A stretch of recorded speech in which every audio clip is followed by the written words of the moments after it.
আসসালামু আলাইকুম। তো ইতিপূর্বে আমরা যাইতেছি হাফেজ ভাইকে নিয়ে শহরে। তো এই শহরে যাওয়ার একটাই উদ্দেশ্য, আমাদের কয়েকদিন থেকে কাজ করা নেই। যেহেতু কাজ করা নেই, এর পাশাপাশি খুব দ্রুত চেষ্টা করতেছি আমাদের শহরে যাওয়ার জন্য।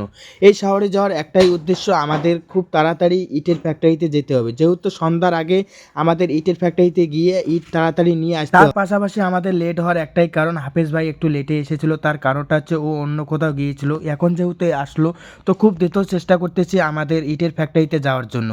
তো ইতিপূর্বে আমরা কিন্তু ইটের ফ্যাক্টরিতে চলে আসলাম। তো যেহেতু ফ্যাক্টরিতে চলে আসলাম, তো এর পাশাপাশি তোমরা দেখতে পাচ্ছ ফ্যাক্টরির সামনে কত বড় বড় গাড়ি এইখানে আছে। তার কারণটা হচ্ছে ফ্যাক্টরিতে প্রচুর পরিমাণে ইট ছিল এইখানে। তো এইখানে এসে দেখলাম তো ইট ভারী আগের মতনই আছে।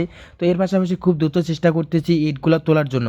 যেহেতু ম্যানেজারের সাথে আগে কথা বলতে হবে, তার পাশে ইট তুলতে হবে আমাদের টোটো। এর পাশাপাশি খুব দ্রুত চেষ্টা করতেছি আমি আর আমার হাফেজ ভাই, খুব দ্রুত চেষ্টা করতেছি ইটগুলো তাড়াতাড়ি টোটো করে তুলতে।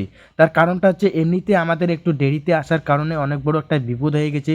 তার পাশাপাশি তোমরা দেখতে পাচ্ছ আমাদের কিন্তু টোটো প্রায় কমপ্লিটের দিকে আর ইট তোলা। তো এর পাশাপাশি আমাদের ইট তোলা যেহেতু কমপ্লিট, তো আগে পেমেন্টটা করতে হবে। অলরেডি আমরা কিন্তু পেমেন্ট করে দিলাম। তো এর পাশাপাশি আমরা খুব দ্রুত আবার আমাদের টোটোর ওইখানে যাইতেছি। এখন খুব দ্রুত চেষ্টা করব বাড়িতে যাওয়ার জন্য। তার কারণটা হচ্ছে সন্ধ্যার আগে কিন্তু আমাদের বাড়িতে পৌঁছাতে হবে।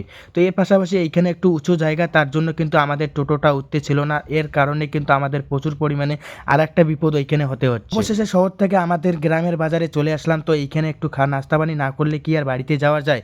এর পাশাপাশি খুব দ্রুত চেষ্টা করতেছি তাড়াতাড়ি খাওয়ার জন্য। আমরা কিন্তু আগে থেকে প্রোগ্রাম করে রাখছি যে আমাদের শহর থেকে আমাদের গ্রামের বাজারে এসে খাওয়া দাওয়া করবো। ইতিপূর্বে কিন্তু আমাদের খাওয়া দাওয়া প্রায় কমপ্লিটের দিকে। এখন আমরা খাওয়া দাওয়া করে আমরা কিন্তু কাকাকে পয়সা দিয়ে দিলাম। পয়সা দিয়ে কিন্তু আমরা এখন রওনা দিব আমাদের আর একটা দোকানে। তো এই দোকানে আসার একটাই কারণ হচ্ছে, আমাদের যেহেতু আলুর ফসলের এখন তোলার সময়, তো ইতিপূর্বে তার আগে একটা আমাদেরকে লাস্ট স্প্রে করতে হবে।